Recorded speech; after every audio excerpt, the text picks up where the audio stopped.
नमो भगवते वासुदेवाय. सार्थ सुबोध ज्ञानेश्वरी.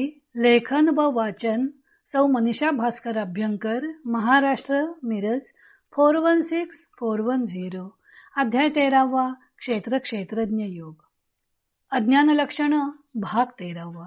देहासक्ती. ओव्या आहेत 771 ते 780. ज्ञानदेव अज्ञानी मनुष्य कसा आसक्त असतो त्याचा आणखी स्पष्टीकरण करत आहेत. आसक्ती 3 प्रकारची असते: देहासक्ती, गेहासक्ती आणि कांतासक्ती. त्यातील देहासक्तीचं वर्णन आधी करत आहेत. वयसेचेनी उवाये, संपत्तीचेनी सावाये, सेव्य सेव्य जाये सरकटितू. तारुण्याच्या उत्कर्षाने आणि संपत्तीच्या साह्याने जो सेवन करण्यास योग्य अयोग्य अशी निवड न करता सरसकट विषय सेवन करतो. न करावे ते करी, असंभाव्य मनी धरी, चिंतू नये ते विचारी जयाची मती. जे करू नये ते करतो व न होणाऱ्या गोष्टी मनात आणतो आणि ज्याविषयी विचार करू नये त्याविषयी ज्याची बुद्धी विचार करते. रिघे जेथ न रिघावे, मागे जे न घ्यावे, स्पर्शे जेथ न लागावे अंग मन. जेथे प्रवेश करू नये तेथे प्रवेश करतो, जे घेऊ नये ते मागतो व जेथे अंग किंवा मन लागू नये त्यांना जाऊन खेळतो. न जावे तेथ जाये, न पाहावे ते जो पाहे, न खावे ते खाये देवीची दोषे.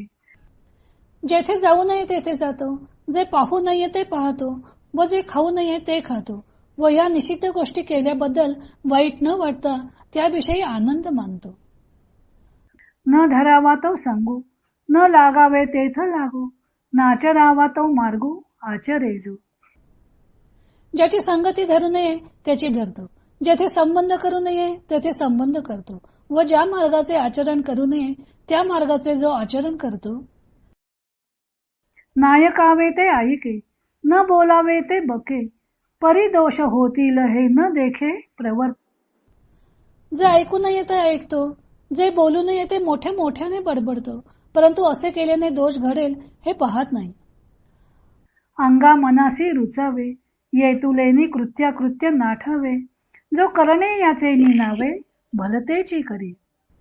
शरीराला व मनाला आवडेल एवढे असले म्हणजे झाले, मग ते कर्म करण्यास योग्य असो वा नसो याचा तो विचार करत नाही व जो करावायचे म्हणून भलतेच करतो.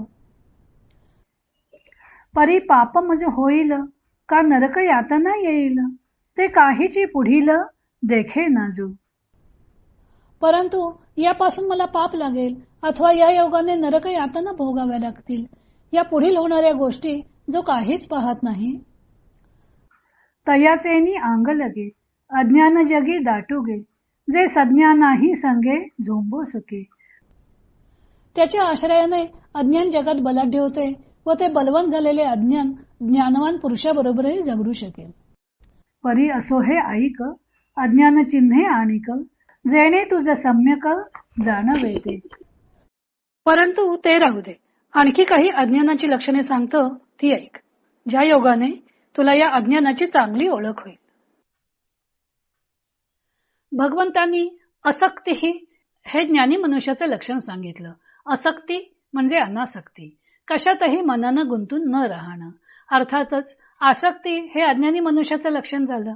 आसक्ती 3 प्रकारची असते: देहासक्ती, गेहासक्ती आणि कांतासक्ती.